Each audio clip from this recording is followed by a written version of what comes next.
Hello, beautiful people. This is the P.A.N podcast, the podcast about nothing. I'm Alex, the host of the episode, and today I'm joined here with my great friends, Jesse, Howdy. and my good friend Matt, too. How's it going? Boys, I gotta ask, how's your week been going? Awful. Absolutely terrible. I've hated every second of it. You know, I think you've said that actually every single podcast. Like, are you even happy? I'm happy. My week has just been full of mostly downs, mostly lows. But you know, it's talk about it. No. You know what goes down? It must come up. It'll come up at some point. I don't know when, but it'll come up. I mean, right now you got the next few days off, so I feel like you should be able to be at least seeing a little bit of an uprise. No, it just means I got to go back. Yeah. Like, if you're off work, that means you got to go back at some point. Yeah, you just got to look at it as just enjoy the time while you got it. I've chosen the violence today. I've chosen to be nothing but pessimistic and absolutely violent. Don't set me off. I'm on a short fuse. I feel like you chose violence for the last 3 weeks.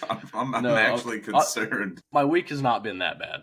It's just a lot of last-minute adjustments to get to this point today. And even when we got here, nothing was going right. I don't have the highest expectations for how any of this is going to go because of all the other issues we've encountered so far. Well, it's like we said, it's P.A.N podcast about nothing, which means nothing goes right far. It's in brackets in the parentheses. It's like a geometric sequence. There's a little asterisk that points to it. Yeah, I mean, I'm pretty sure I have an infection in my jaw right here. So that's been giving me massive. I swear, every time I bring my jaw like that, the tendon is really, really. I don't know if I got punched in my sleep. It's very well likely. Either Zero, my dog, decided he wanted to step on me in my sleep, or LaCrista literally rolled over and punched me right in my shit. That or either one of them headbutt you. Yeah, I don't know, but it's good. It spreads up to my ear, and I've been having just chronic migraines. And yesterday, yesterday was pretty good because I went to the fair with my fiance and some of her family, and then we went to Cheddar's afterwards, and then the migraine came back, and it was downhill from there, but. Other than that, week wasn't. I mean, it wasn't terrible. It was just there was a lot more noticeable lows than there wasn't noticeable highs. I mean, I adjusted the running boards on my truck, and that was fun. And then I got to go see my mom. But before that, when I was adjusting my running boards, I decided to clock my eyebrow off of one of the brackets, which they're just straight up steel brackets that hold up the running boards, and I was like underneath it like this, and went to go scoot out, and I went like that, and I was like that for like 30 seconds, and is that actually what you said? I bet you said a few choice words. Yeah, no, I called it about every name in the book, and then just continued on with my work. Because not even a second after that, one of the bolts stripped out and then it snapped and hit me right in the nose. And then I was like, thank God this is the last bracket. Because if there was anything else, I might just strip all of them for purely spite. But other than that, it's been a good week. I'm doing great. Thanks for asking, everybody. I'm glad we could just spend the whole time talking about Jesse's life. Well, Matt, I was wondering for you too. I mean, how's your week been going? Oh, well, thank you for asking. I've been dying to share with you guys. So I had my son's 5th birthday party. Ooh, and let me tell you this.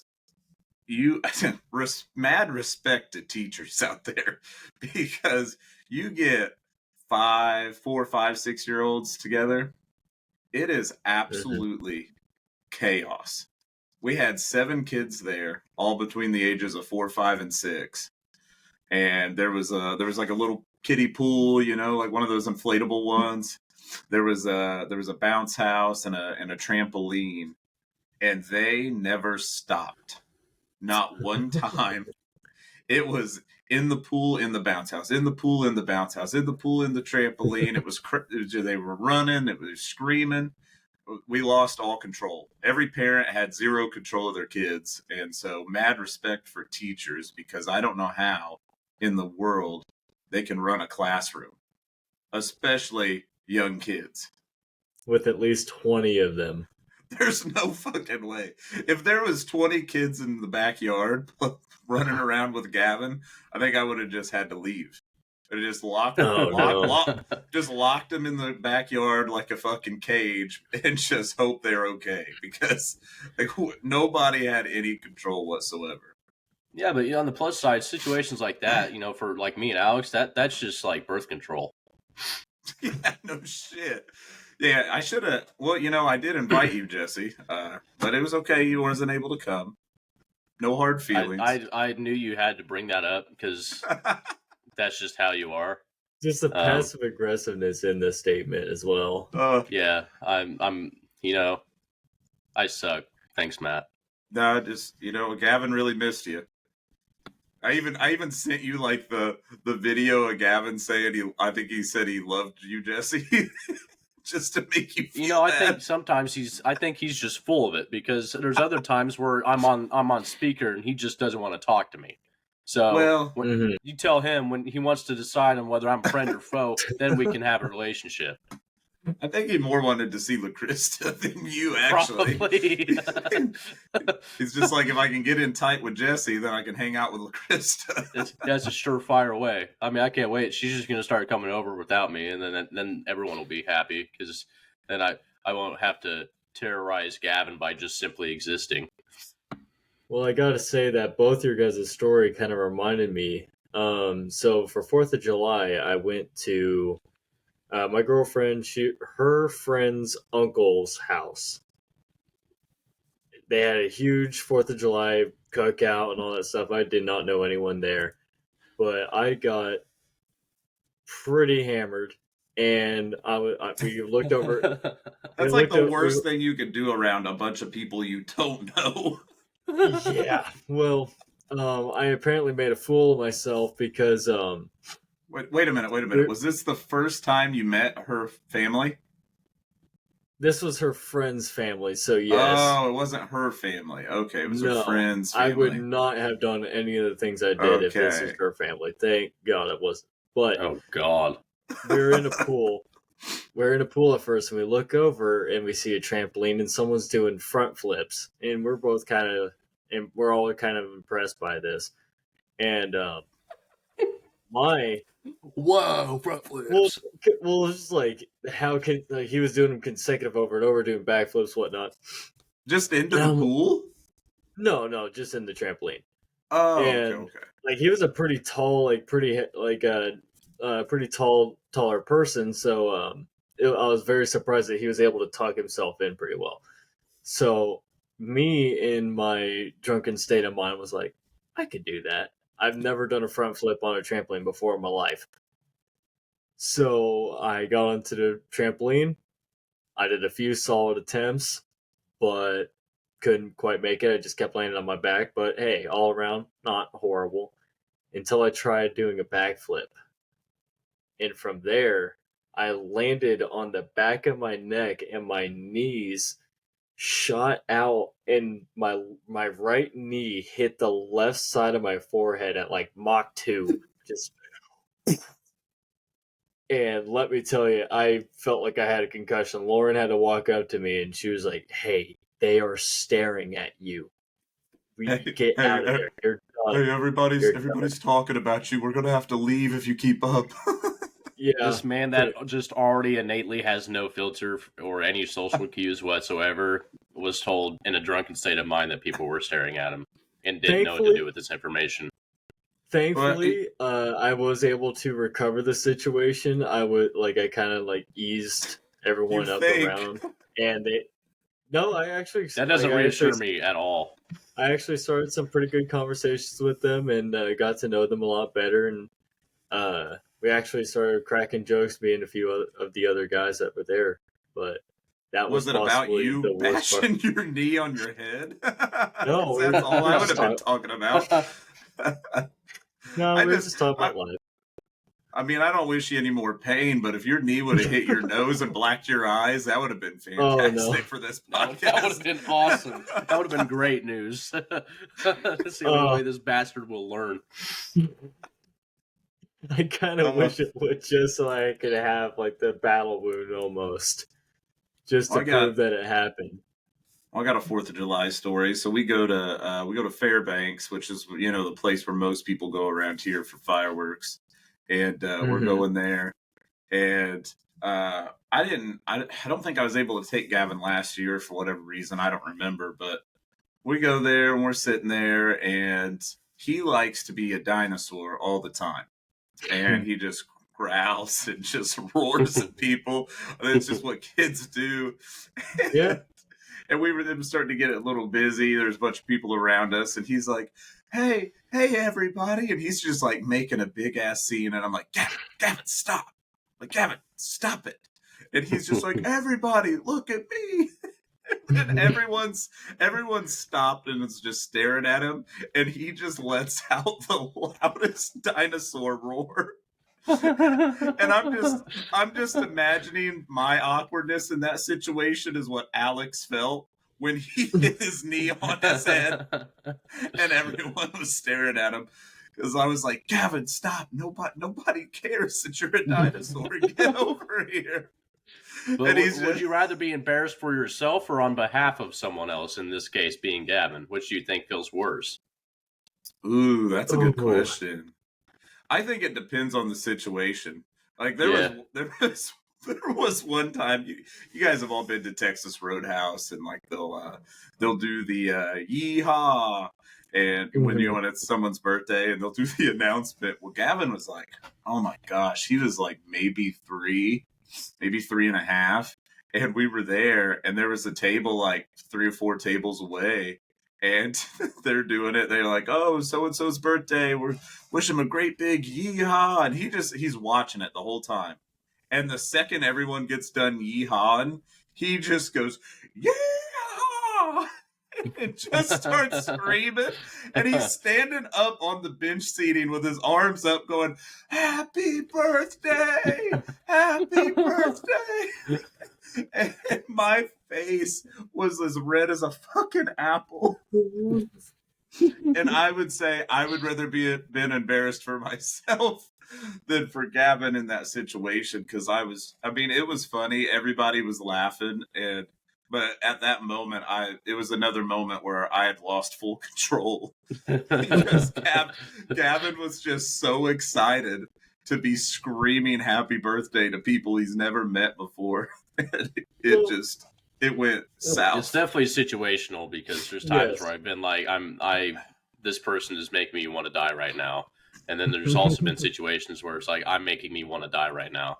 So, it strictly depends on what happens and who's there. Now let me ask you this: Did you end up puking, or did you drink so much you like blacked out, or? Nope. See, I don't drink anymore. I haven't for over a year now, and I never really drank a lot in the first place. But when I would drink, which would maybe be like once a month, once every 2 months, like I would drink a lot. Like I'm drinking to get drunk, right? Yeah. And so speaking of 4th of July, what was your name was first name last name, and then it was Kelsheimer. But the other Alex Kelsheimer. So I was over at his house, and it was 4th of July, and I literally brought, I don't even remember what I brought. I brought a case of whatever I was going to drink, and I was like, this will be enough to get me drunk, where I'm not blacking out, I'm not losing my shit, and I can have a good time. And I told everybody before we started drinking, I said, I got to stop drinking at 6 p.m. because I got to work in the morning.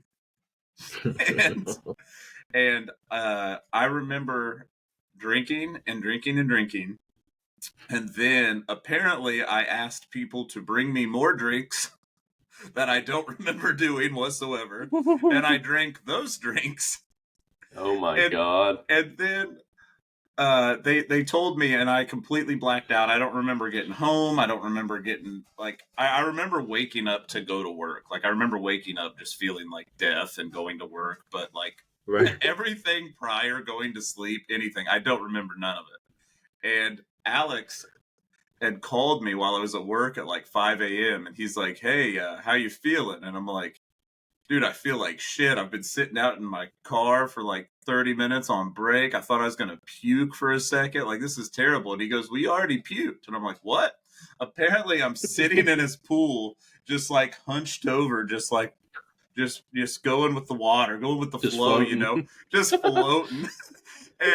and somebody goes, he's got, that guy's gonna puke over there. And I was like, yep, I am.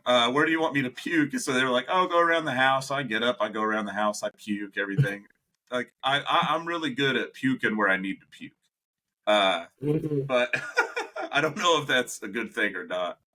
But it's a apparently, coping mechanism with the face of death. But when I was on the phone with Alex, I was like, "Why didn't you let me stop drinking?" I told everybody, "Don't let me drink past 6 p.m. I was like, I told everybody. He goes, "Matthew, you stopped by 6 p.m. You were just so drunk by 6 p.m. that you didn't drink the last 3 hours you were at my house. You were still blacked out drunk." That was one of the last times I drank, because I don't have any control when I start drinking. And I've now, you could always tell when this motherfucker like has hit a wall, because he will just go and find the nearest spot to sit, and he will just have RBF for hours. He'll just sit there with no drink in his hands, like, and he'll just do that, like he's just like stewing in his own like pool of hate and demise, terrible. And he just sits there like a vegetable and will not communicate to anyone. And if you come up to him and be like, I'm not mad. I hit a point where like I can't do anything.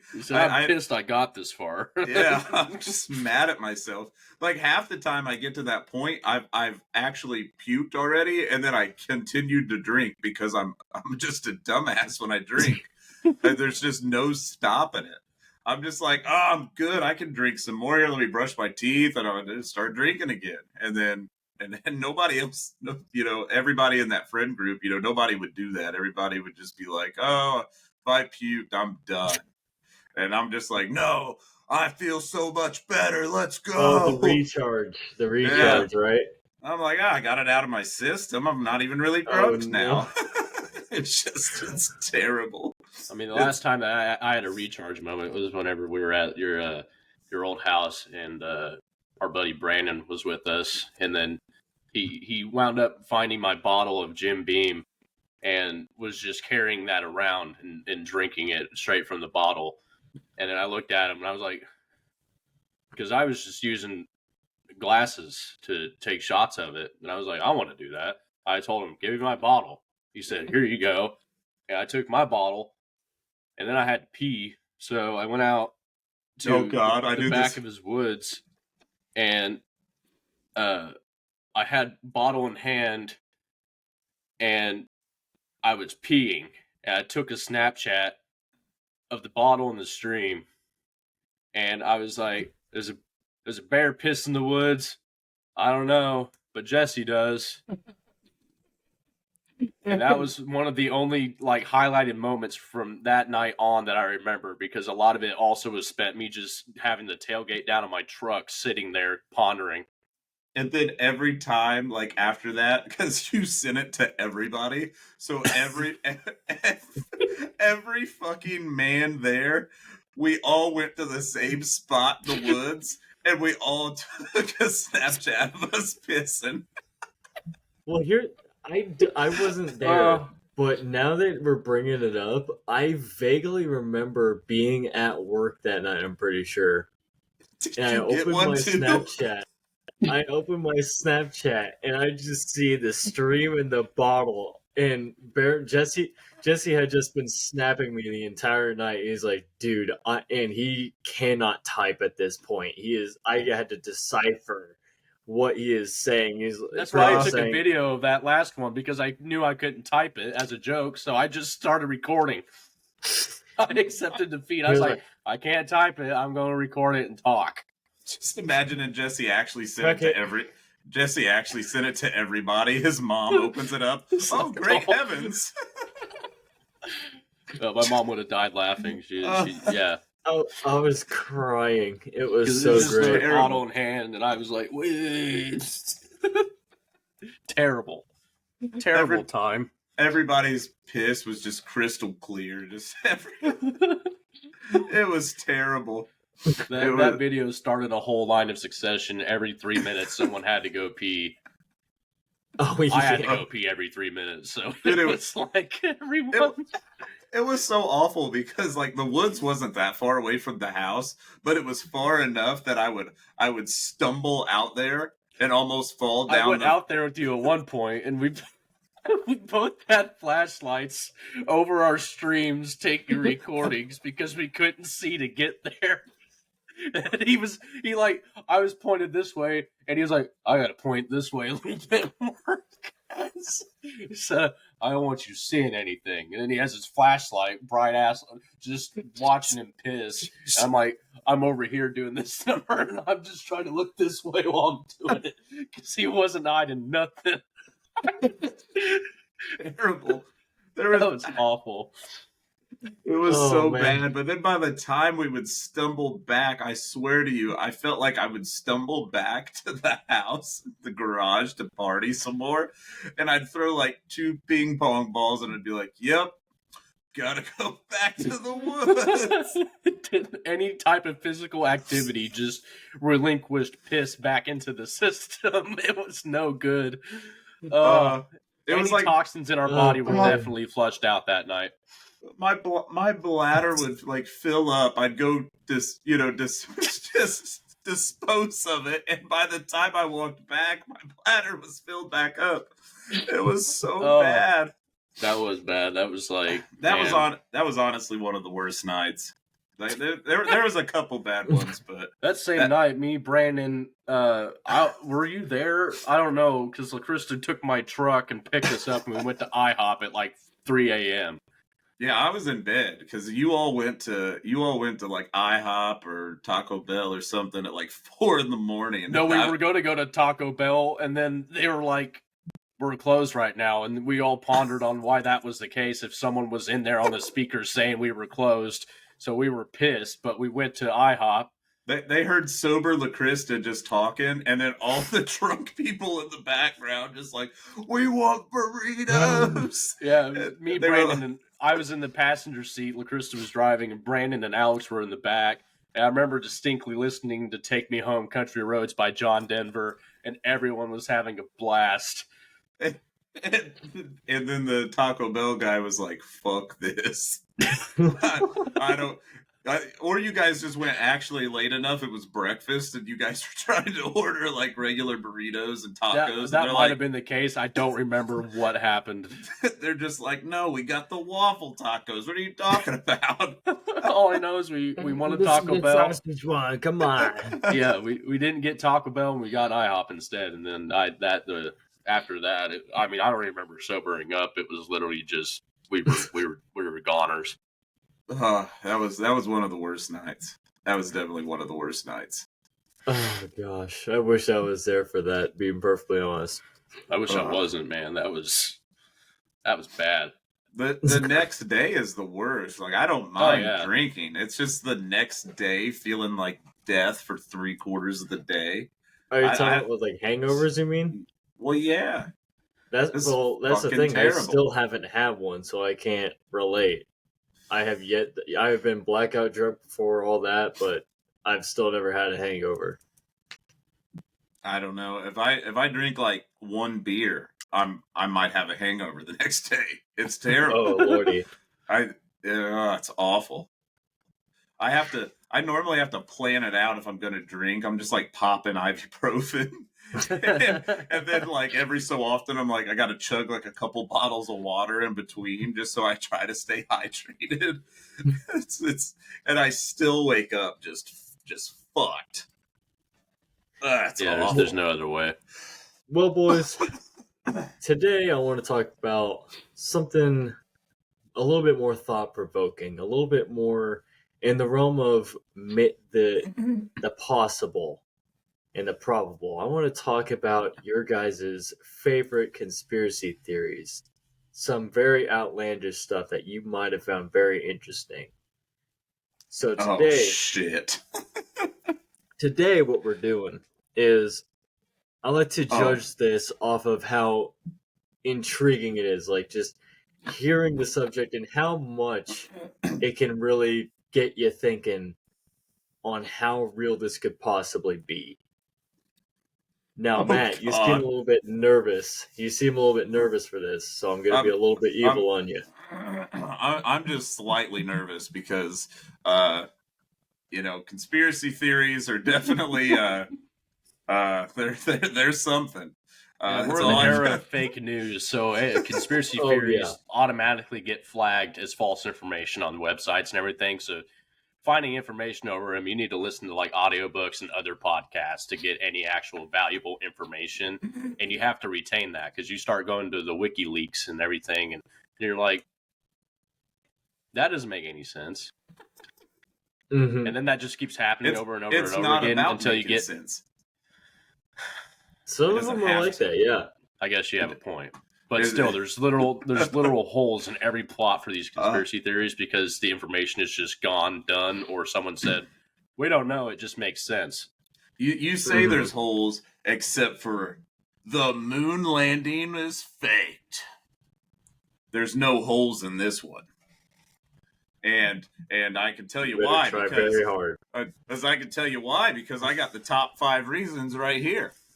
And there's no holes in these top 5 reasons that I got from the wonderful Sunday Times. Never heard of them, but I'm sure that's completely legitimate. Shout out to the Sunday Times, the Sunday Funny comics. Yeah, what's that shit you used to put on the funnies? Remember that when we were kids? That's the first thing that popped in my head when you said the Sunday Funny comics. Oh, what was that stuff?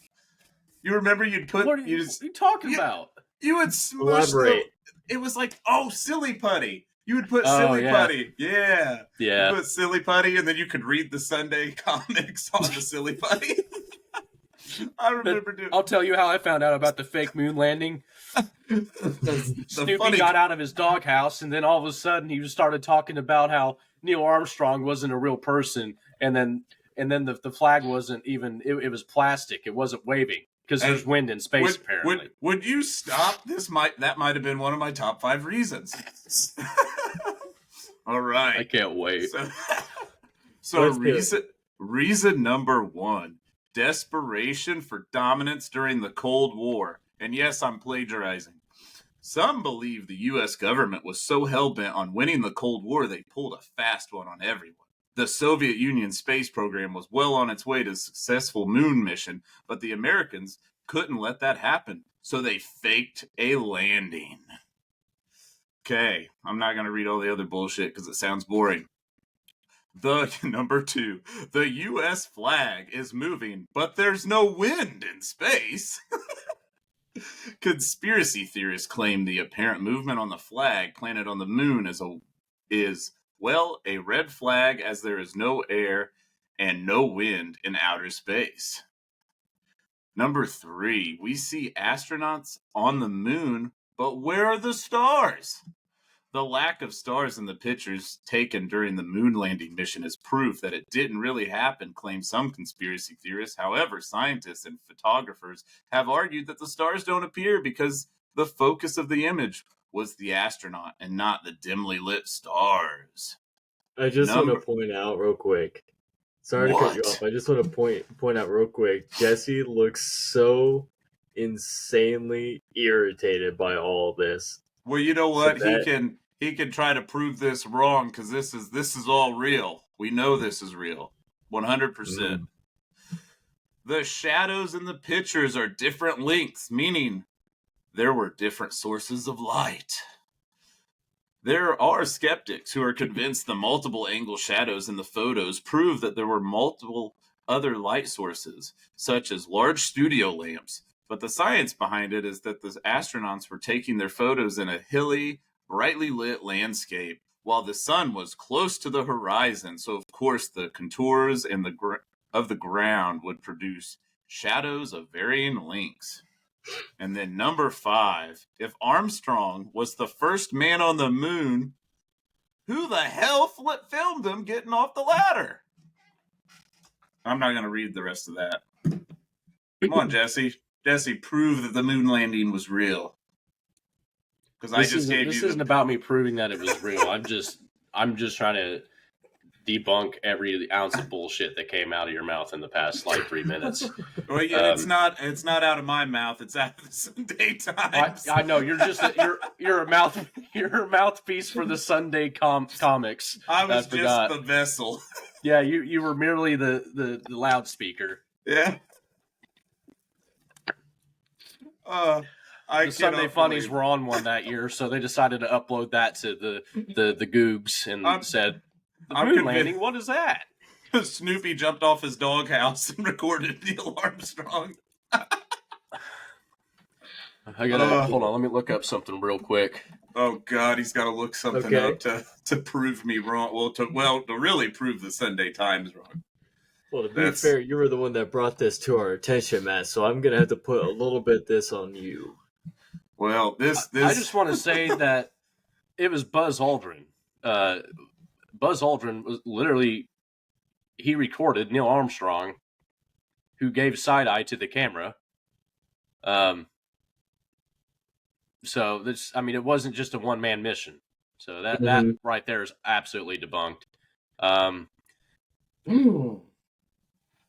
Okay. The differing length of shadows is merely it merely happens because the moon has no atmosphere. Space is a vacuum. Light scatters differently, and you got to think the sun is big and bright, and the ozone and ultraviolet layer of the stratosphere of the Earth can easily filter out a lot of the gamma and X-ray radiation, which comes out in the form of light from the sun. So the brightness we get is not the same level of intensity that some planets without atmospheres might get. So the light will scatter differently. You can, with the moon being actually relatively small comparatively to even Earth. Earth has a fairly oddly large moon compared to planets like Jupiter and Saturn, but it doesn't take much because from satellite to moon is a very marginal difference. So we just have a large moon. But even then, the sun is, So we have one large moon, but like most of the other planets, don't they have a lot of small moons? Yeah, they have a lot of small moons and then a handful of big moons. But the smaller moons just barely pass from being a satellite because technically you could say all of our satellites are moons because they're man-made moons, but no one goes into that much detail. It's just discrepancies and differences in the sizes. But our moon is still pretty small, obviously, compared to the sun. Thousands, hundreds of thousands times bigger than the moon. So that light will scatter almost like, the Earth. It's, you got it this big. So the sun that's this big, might be just the light's going like this. But with a planet with no vacuum that is like this big, that light from the sun will more encapsulate the moon. Because of how much smaller it is in comparison. So the different shadows are just merely just no vacuum and the light scattering. And it also plays into the fact that it's terribly dark in the night sky because of the fact that it's a vacuum, and the light it's just the same thing that happens to Earth during the daytime. You don't see the stars, but they're there because the intensity of the light will completely drown out any distant light, light years away, because of how close and intense the sun is in comparison. So it's really like, I'm more important light. Fuck all the other light. That light doesn't exist until nighttime. So it's like the Earth during the daytime, but 24/7. Yeah. So it plays into the moon being smaller too. So with the moon being smaller and the light encapsulating more of the moon, I'm sure the dark side of the moon. There's been pictures taken of that, and you can see other light sources from stars and such, because you're not getting blinded by the sun's light, because that side of the moon is always dark. But on the side of the moon that is always bright, you don't see the stars like that, and it'd be even harder to with the 1960s era camera, with the lens and the filter being overtaken by the amount of light from the sun. So it would just blind out other light sources even more. Mm-hmm. And the whole flag waving thing is just a fact of, it's still cloth. It's not as like concrete, and it is a vacuum. But you could, it's like, if it's in a vacuum and you touch it, it's gonna do that. And if you wiggle it, it's still gonna do this number. It just because it's in a vacuum doesn't mean it's gotta be like that. See, that's what I remember hearing whenever I first started hearing the conspiracy of the moon landing was faked. Was the big one was obviously the light one, and the next one was always the flag. And every single time I would hear the flag argument, I'm like, it's still a flag. You can wave a flag, and I'm sure it will still create that ripple effect with the cloth. So that has just never made sense to me as to how someone could be like, well, if it was really up in space, it wouldn't do that. You see, if there's no air up there, there's nothing to make it, no wind, nothing to make it flap. No wind. Why is it flapping in the picture? Well, how about this then? Just straight off the dome. Then, why haven't we just been going there all the time? If we was able to go there so long ago, because I've heard people say that it should be. What's the point? It should be easy now. We should be going there all the time. It's not about if it's easy. It's at this point, it's a waste of money. We've already gotten most of all the knowledge we need from the moon. Oh. That's why we've turned our attention to other planets and even Mars. I mean, as far as exploring outside of the solar system, there hasn't been really much. That's been the main focus, and even from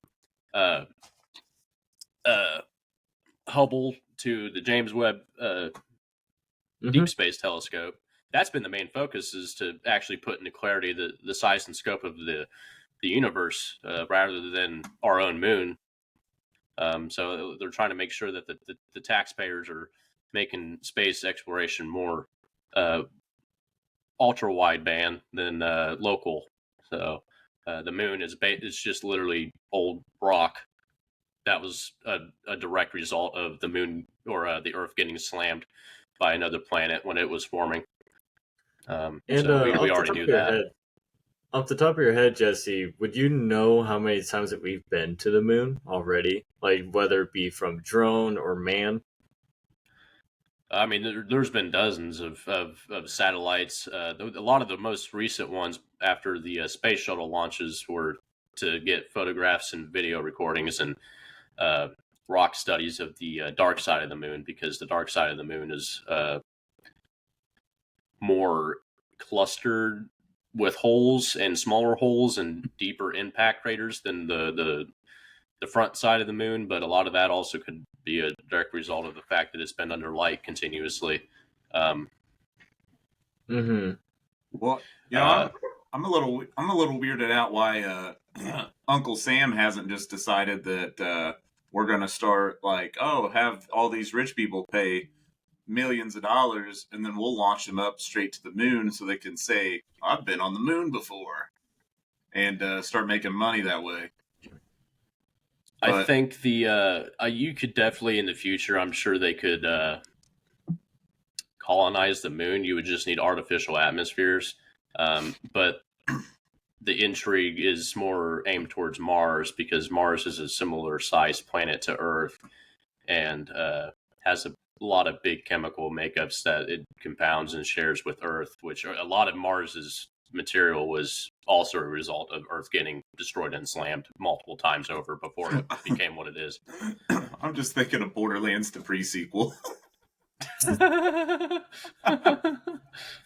Everybody's just running around. Go ahead. Oh no, you go ahead. Go ahead.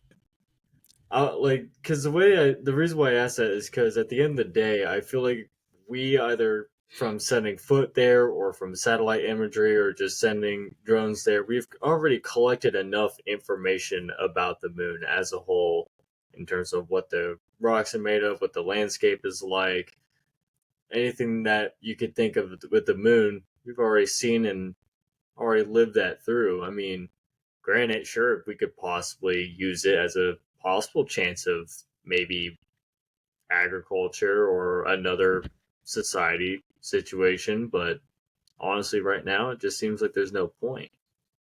The main thing currently is trying to militarize the moon. Raytheon Technologies is a military industry that they're the ones that have gotten the Sea Whiz. They make the Sea Whiz cannons on aircraft carriers. They're basically the robot Gatling guns, miniguns that will track targets, and they have that same technology for lasers.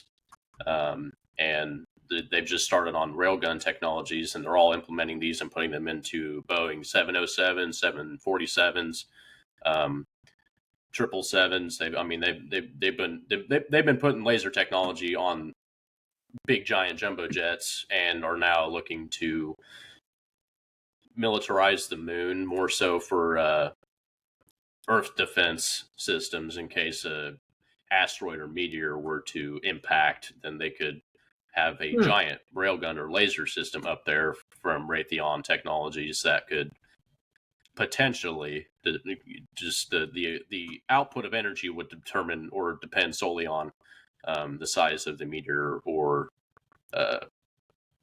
whatever giant rock of death, whatever it is that's trying to threaten Earth's existence. So that's basically the only interest in the moon currently, is getting a orbital defense system online there.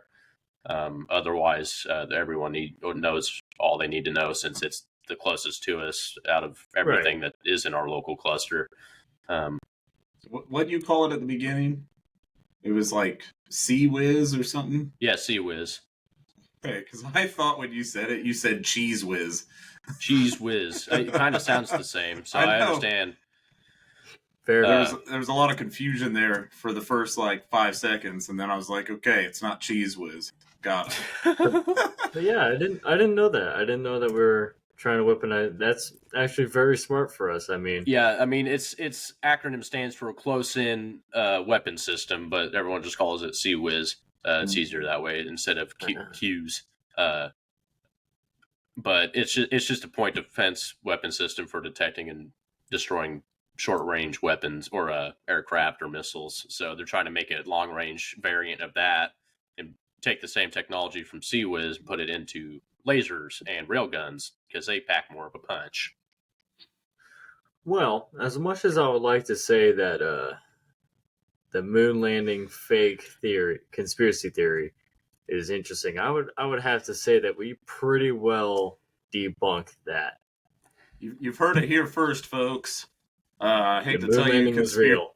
the conspiracy theories. We hate to tell you, but P.A.N. podcast about nothing debunked it. Get the stamp of debunk on top of that on the Sunday Funnies comic paper. We're a very good source of this information. So trust we'll root us. them out. Fake news. Trust us more than anybody. Fake news. Our news network's starting up in about a month or two, right, guys? Yeah, we're getting that. That's already underway. So God Jesse, forbid. I want to hear Jesse, your first induction into your conspiracy theory. That might interest me. I'm gonna so that might interest you. That might interest me, maybe not. So the year is 1939. Okay. Germany is absolutely waffle stomping the fuck out of Europe.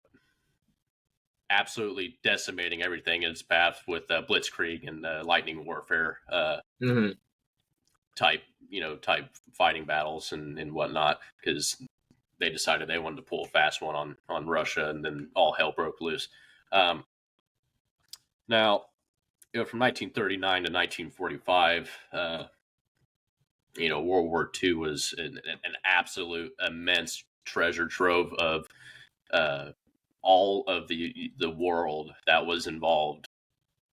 Just absolutely going through this change of technology and understanding in sciences that no one had really put any energy or research or funds or R&D, anything like that into before the war, but that war was what was driving a lot of technological outcome. And this conspiracy theory is not in any way, shape, or form anything I subscribe to, but it is interesting nonetheless when you think about how just absolutely mind-boggling the amount of research and crazy shit that was going on, not just from the Axis powers, Germany and Japan mostly. Italy was there, but they were kind of just the little minions of Germany at that time, and they got wiped out by like 43 and surrendered. But Germany, big reason they had lost the war was because they had put it was more about quality over quantity, and even then towards the end of the war there was a reason they lost the war, because while we were rolling off 10,000 Sherman tanks for a dime a dozen, they were making Tigers and Tiger 2s and Panthers that were in comparison, if the Sherman's a dime a dozen, then the Tigers were $100 or $1,000 a dozen, and they were not capable of work in the battlefield.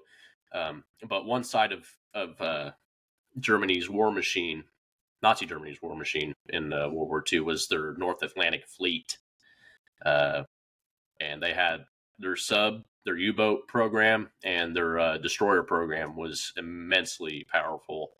And it took the HMS Hood, a British warship, taking down the I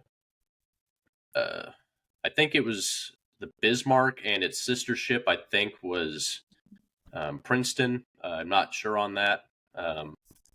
But the Bismarck was an awfully terrifying machine of war and took out many Allied boats. And the Wolf subs that Germany had also were absolute menaces in the North Atlantic, which led them to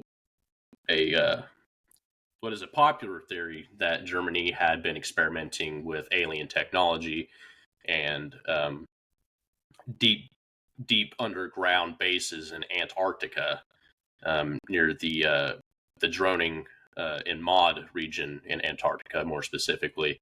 I'm sure growing up, on early YouTube, you could see where people would upload videos of holes or big giant boreholes in Antarctica, and it would show it on Google Maps, and it would give you like coordinates, and then you would go to Google Maps, and it'd be grayed out or blurred out, just like the Area 51 thing.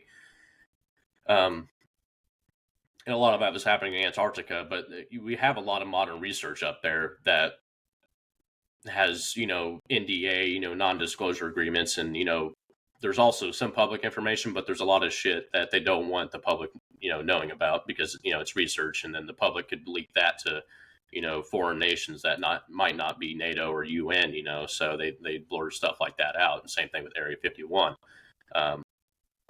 But the conspiracy theory with the Nazi bases in Antarctica, where it's really not a conspiracy theory, that was happening, because they, like I said, they were destroying a lot of Northern Europe at this time. And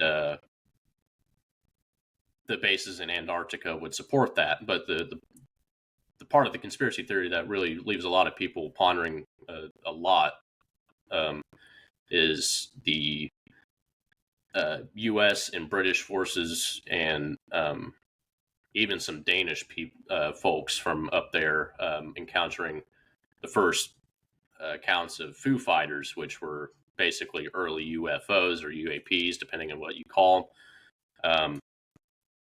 And even on top of that, encountering what people would call time slips, where they would either be missing time or showing up in time periods that would be way decades into the future, and then somehow looping back to the 40s at the time, and all while encountering the Foo Fighters, which were just a bunch of erratically moving lights in the sky that would almost dance, is what their descriptions were. I would list off a story up here, but there's still a lot. It's a very, I don't know what the word is, controversial recounting of it, because it's by two pilots, and they're two U.S. pilots, and their stories do not exactly align.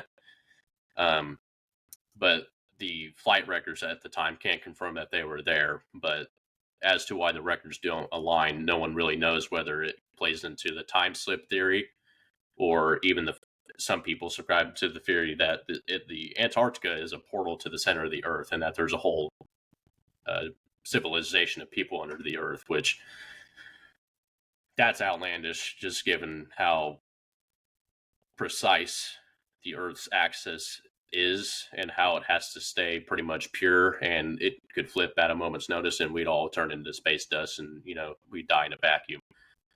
But that hasn't happened yet, and I'm sure if someone were living in the center of the Earth, then that probably would have been tested and used at some point, and we probably would already be dead 10 times over. So I don't subscribe to that at all. But the German experiments, and you could see some of the stuff that Germany came up with and they were prototyping back in World War II was absolutely insane. And same thing with the flying wings, like the Dornier, or the Comet, which is a sled guide rocket aircraft that was, it was just basically wings and had literal rocket power, not jet engine. It was a rocket, and were they were leading up to like suicide, kamikaze planes, and they would, drop one or two bombs off the wings, and then they would fly off, and then they'd have to crash land. Where you had stupid giant aircraft prototypes, tank prototypes, ship prototypes. It was basically stuff that was being designed to destroy and bomb like New York, Washington, D.C., Miami, Dallas, all of California. But that was more Japan's undertaking, the West Coast. But the theory that the Nazis were either experimenting with the UFOs, alien technology, that Antarctica was just nothing but a wall, an ice wall to the edge of the flat Earth. It plays into a bunch of popular conspiracy theories that you can pretty well debunk easily. But I just find the fact that Antarctica being a portal to the center of the Earth, and housing UFO bases underneath the ice shelves is interesting, because we can historically prove that Germany was up there, and there is a lot of nooks and crannies in Antarctica, with it being million-year-old ice shelves and dirt that's was pretty much formed first from the poles down to the center of the equator. But it's interesting when you take into consideration that there were accounts before events like the Battle of LA, which Los Angeles anti-air defense systems claimed they saw a UFO, and not even a couple months before that, there was two British pilots in a Lancaster bomber that had encountered a 3-hour time loss, supposedly, almost like you hear about in the Bermuda Triangle. Mm-hmm. And then they were being tailed by noiseless, uh, non-physical, almost plasma-like jellies of light that trailed them and danced around them at upwards of 100 G forces. And even America's best pilots these days, you start getting up to 12, 13 Gs. That's when you're facing death, um, Mm-hmm. sudden loss of control, crashing everything. But these lights were pulling 100, 110 Gs just by the movements that they were making, and it's documented in flight records for the war, in the North Oh, Atlantic wow. Parts of the world. So you can find accounts of all of this stuff, um, and it's really interesting to read into. Now, whether I believe that Nazi Germany was experimenting up there, and they probably came up with some absolutely mind-boggling shit. Just if you a lot of the stuff, I think Einstein, America had gotten to him and used him for the little boy and fat man, Mm-hmm. uh, and that was atomic energy, and we found that out from a German Nazi scientist that turned ally. You can only think of the stuff that they were able to experiment with up in Antarctica, deep where no one was really interested in being up there because the war was somewhere else. Right. Um, but once British and U.S. forces were able to, mostly British forces were able to wipe out Germany's North Atlantic subfleet and their ship fleet. They didn't really have a foothold in that region and were forced to vacate the premises per se. And a lot of their stuff was most likely destroyed, um, or buried beneath ice, which is easy to do, unless someone knows where something would be at. You'd have to dig for it and just hope you find something in million-year-old ice and rock. That's worse than a needle in a haystack. That's like a needle in a black hole. So, Mm-hmm. um, no doubt in my mind that Germany was doing some wicked shit up there. Now, if it's a wall to the flat Earth, I don't think so. I don't think there's a center to the hole, hole to the center of the Earth or anything like that. But there's definitely probably some buried Nazi bases up there that house some treasure troves of information that could, Oh, yeah. you could say, oh, maybe they got alien bodies up there. Maybe they got UFOs, because a lot of the technology that they were experimenting with was very just alien to a lot of the propeller driven aircraft and boats that we were using. We got jet engines from them. We got the atomic energy from them.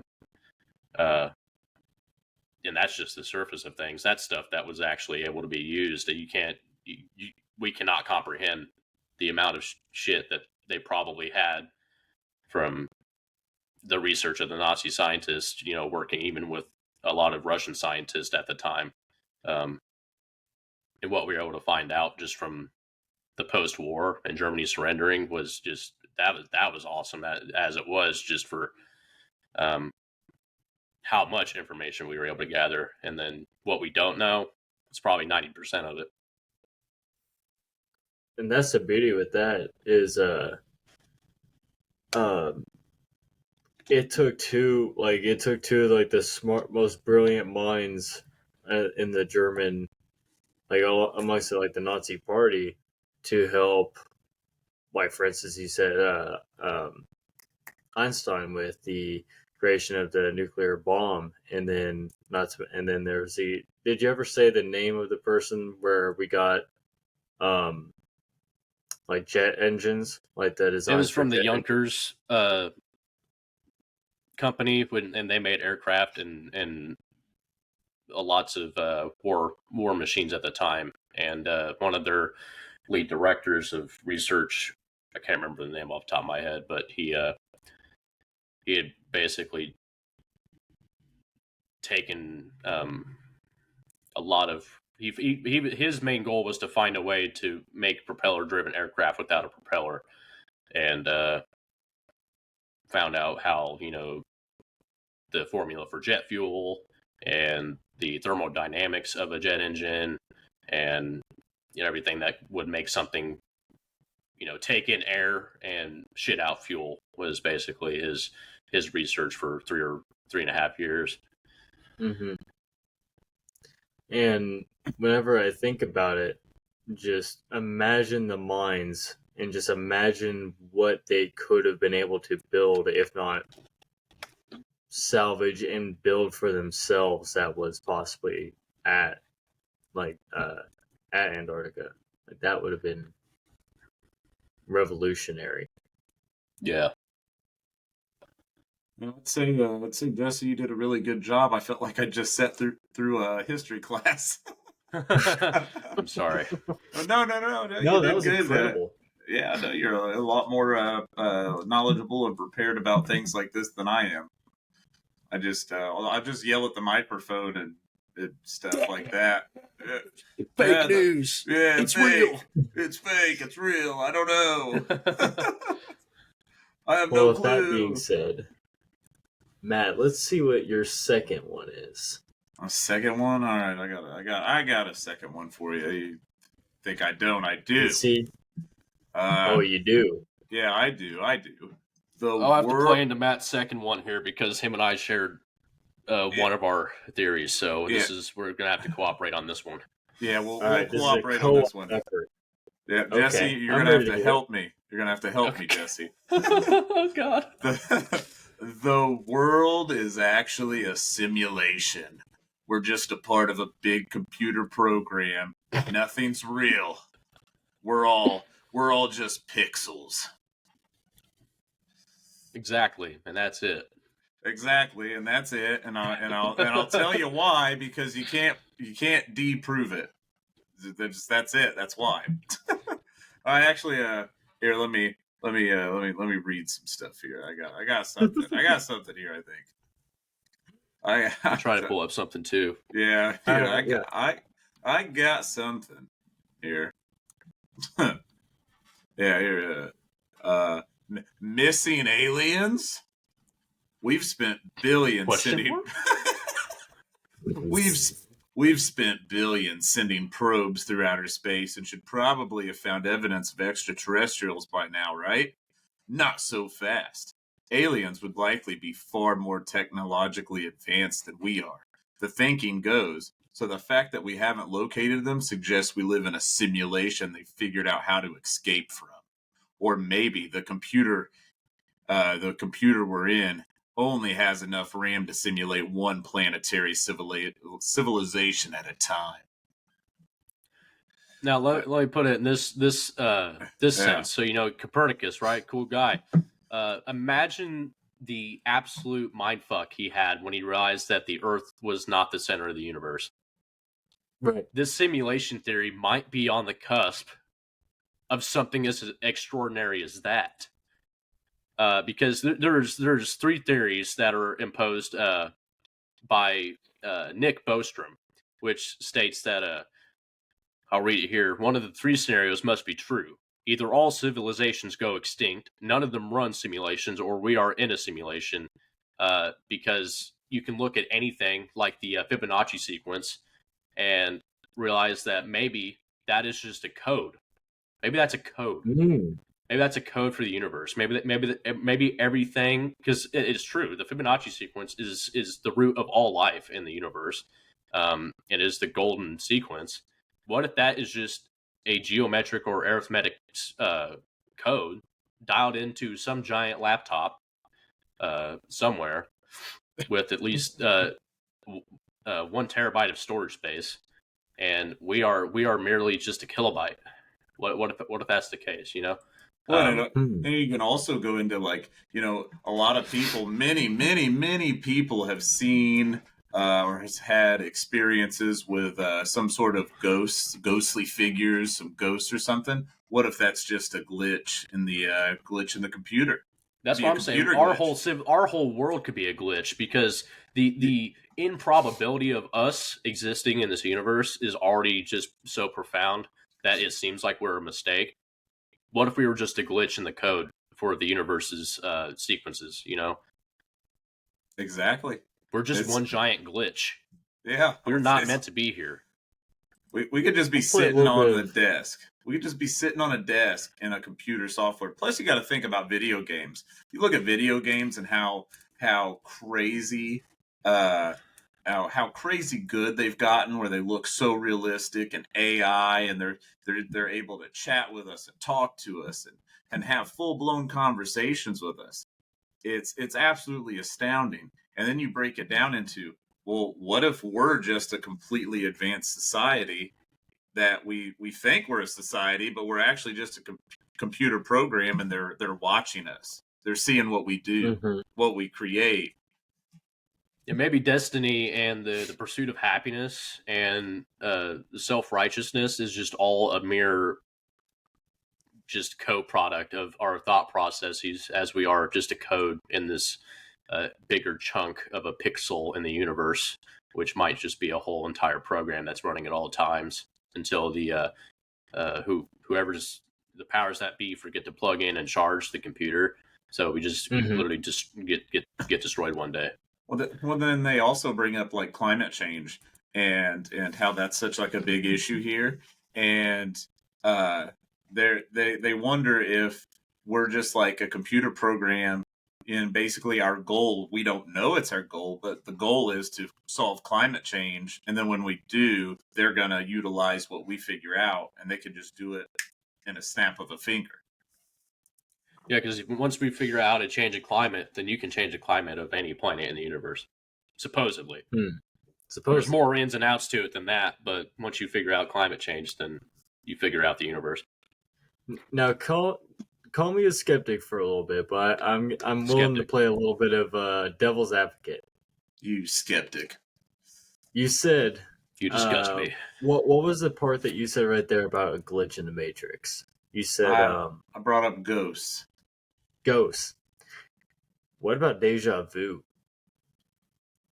Similar instances in life where you just see that you feel like you've already been through a certain Oh, situation, or yeah, maybe you've already lived a certain part and you're like reliving it. It almost feels like, or you've been in that situation before. What if Because that's all just of our another minds are crack in intermingled and intertwined with one another because we're a product of the same codex. So Mhm. sometimes there is a glitch in the code. In this case, the Fibonacci sequence, which could be very, very well possible the code for the universe and the code for the giant laptop.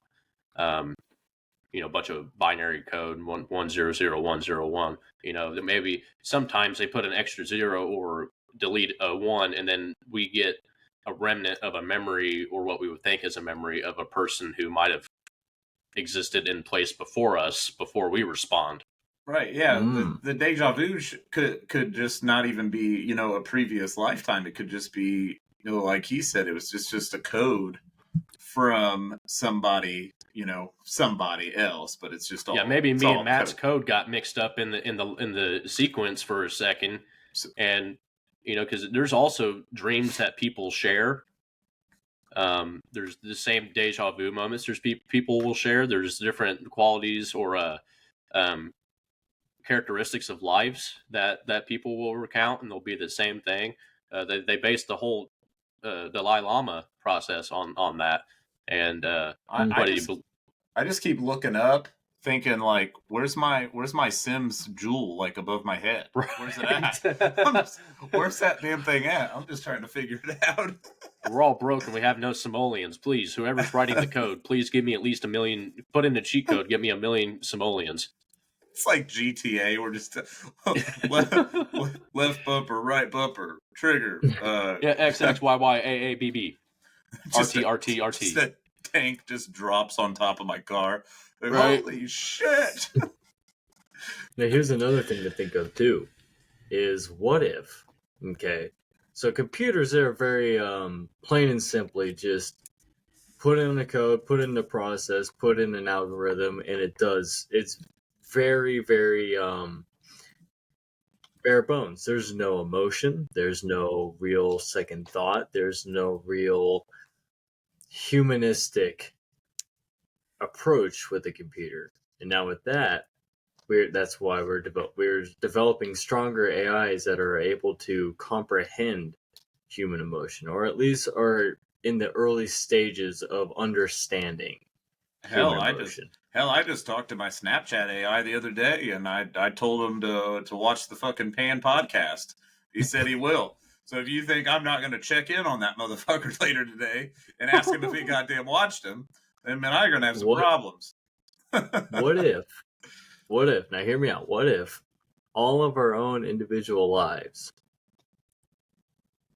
are the AIs that is pretty much the giant computer in the sky, pretty much just trying to run an AI through its system and trying to come up with the overall essence of life itself, trying to understand emotion, trying to understand life, trying to understand all of these natural, beautiful things that we comprehend, that we understand, but the computer is only starting to slowly get there.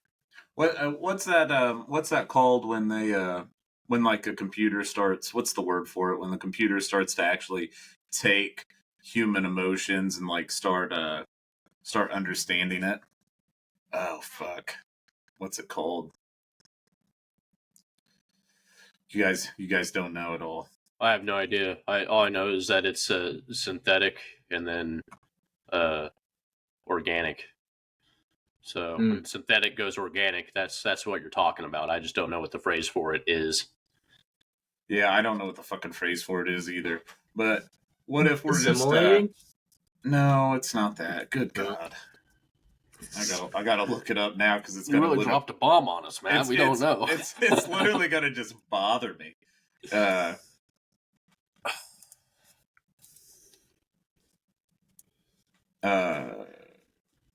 I'm never gonna find it. So Fucking you're talking about when a computer becomes human. Is that the basis of it? Yeah. What's that called here?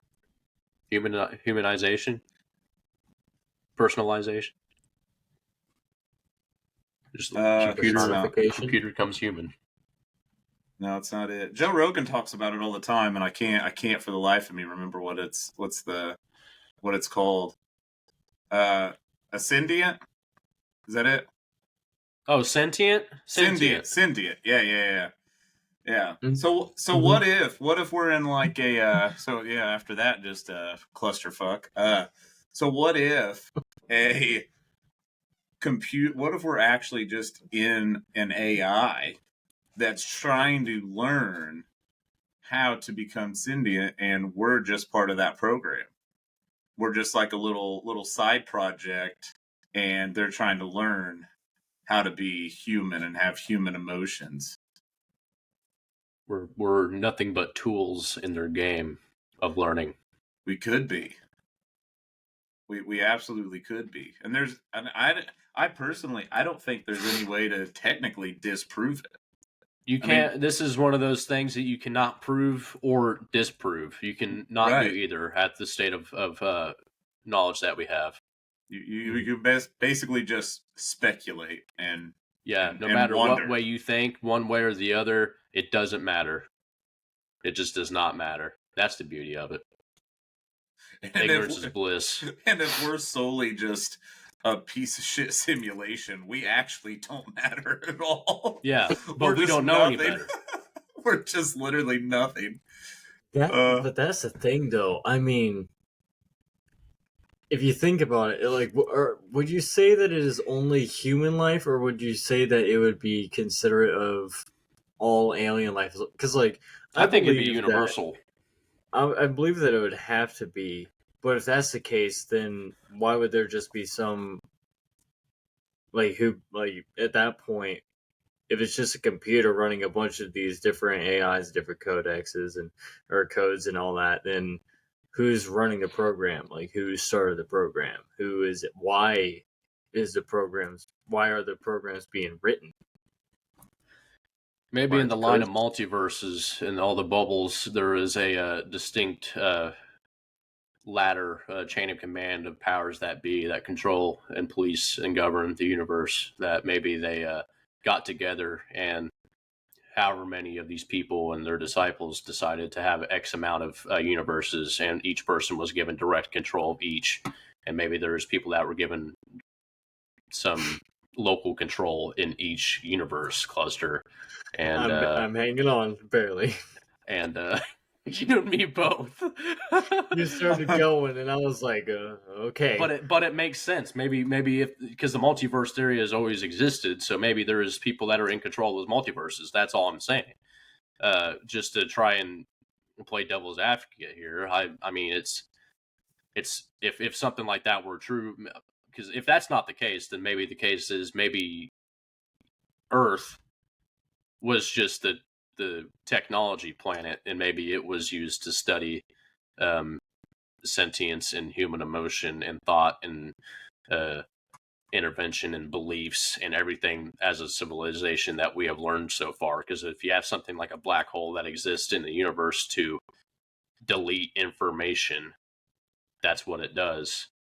It does not merely destroy matter, it destroys information. If we get destroyed by a black hole, everything that could ever be known by us or about us is gone forever. So if maybe the powers that be put black holes in there as basically a delete button. I'm just imagining like the trash bin. Yeah, that's exactly what I was going to say. It's the fucking recycle bin. Yeah, it's we're just trying to avoid. What if every multiverse is its own simulation, and they have a black hole? Because they say there's in every one there's a black hole, correct? So what if it's a whole? What if the simulation we're a part of, the whole point of is to try to get out of our universe to get away from the black hole, because maybe the people that made the program are in dire need to figure out how to get away from the delete button in their world. Yeah, maybe that is our maybe that is our goal in life, is to escape black holes. We think it's climate change, just because that's just what we deal with, but it's actually get the fuck away from the recycle bin. This big recycle bin is scary. There's like a big fucking cursor coming to us, about to just drag us to the black hole, and we got to figure out how to get the fuck out. I mean, when you think there's the recently discovered P.A.N. 618 that is an ultramassive black hole, and it's about, I think it was 10 billion light years away. This thing has an estimated diameter of 242 billion miles, or 390 billion kilometers, which is 40 times the size of Neptune's orbit. And comparison, the enormous Lyman Alpha Nebula surrounding it has a diameter of at least 100 kiloparsecs, which is about 330,000 light years, twice the size of the Milky Way.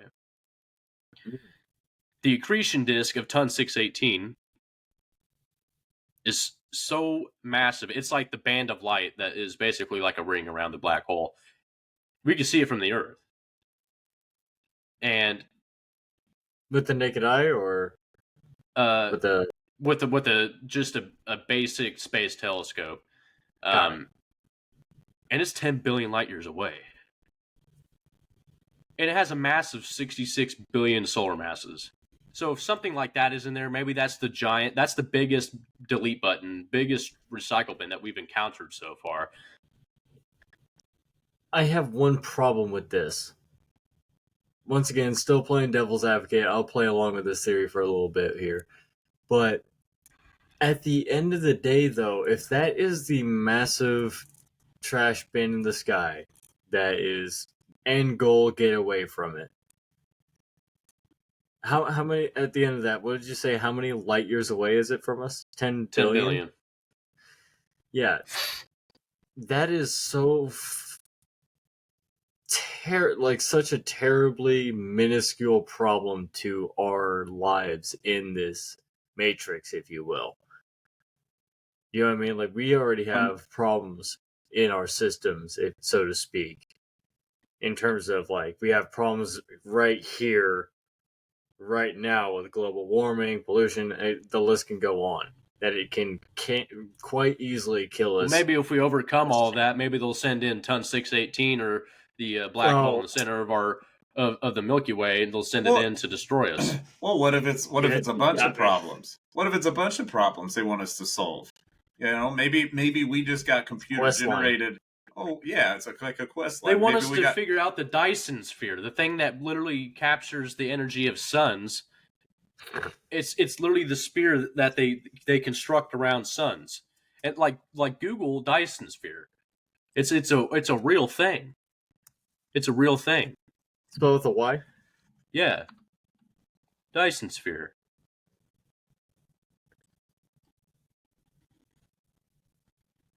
A hypothetical megastructure that encompasses a star and captures a large percent of its solar output.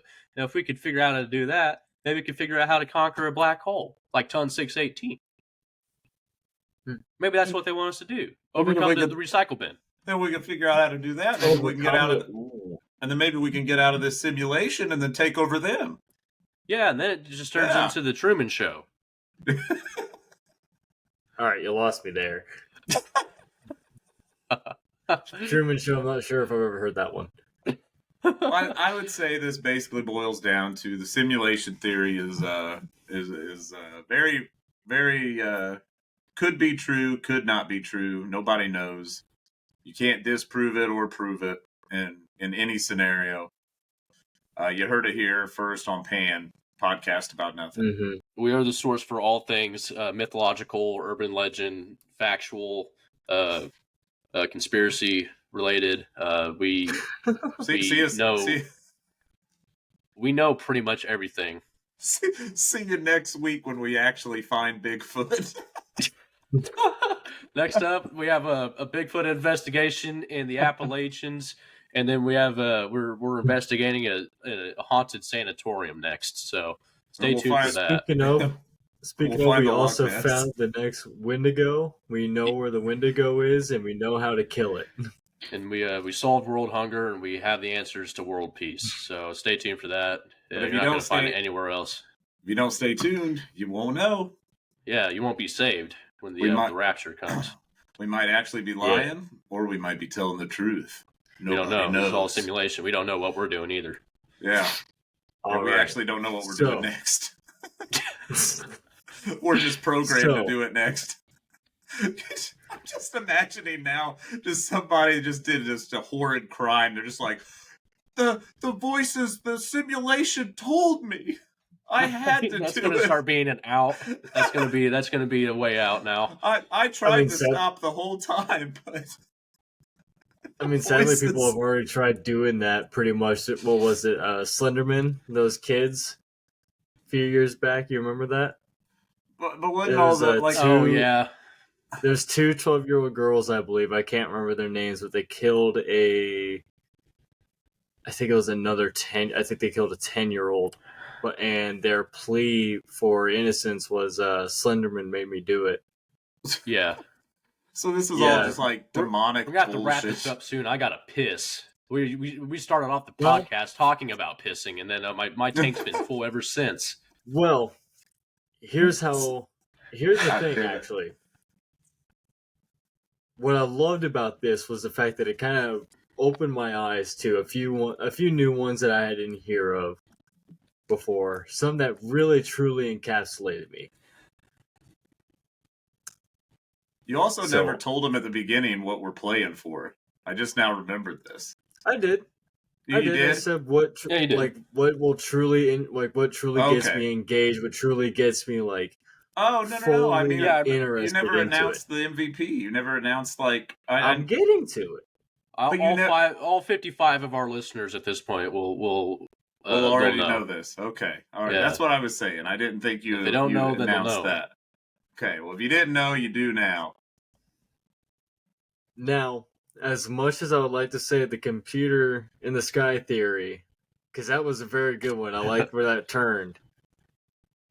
But I gotta say, Jesse, you are the MVP, the most valuable podcaster this episode, with the Nazi scientists experiments in the Antarctic that blew me away. I'm In glad you terms of just won, how much you Jesse. knew. I'm glad you won. Only for the sole fact that actually bored me to death. I felt like I was in school again, Really? but I don't like this stuff though. Like this stuff doesn't, it doesn't do it for me. You got to Oh. think That's a lot just of these me. conspiracy theories revolve around history. So I mean, it was bound to happen with one of our topics. Yeah, no, I don't, Mhm. and I'm glad it did. And you definitely, here's my loser speech. You definitely knew a whole lot more than I did going into this. You were better prepared. You had a lot more knowledge. You deserve the MVP. Will I I ever really win? tried summarizing it as best as I could. So for anyone that found that boring, I apologize, but I resorted to. that's as much as I could do. I Being resorted. truthfully honest, yeah, I found it like purely fascinating. Like I was hooked the entire time.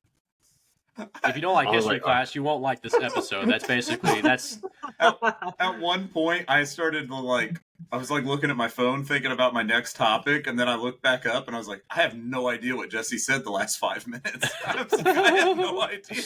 I don't know what's going on. I was like, I just heard thanks, Matt. something about aliens. I appreciate it.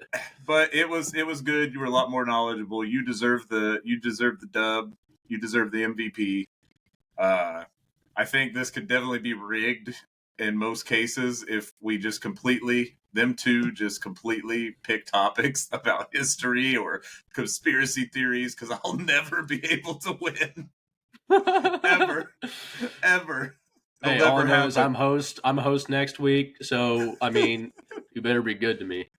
I'll and be Jesse, good to with that being said, I want to hear the winner's speech.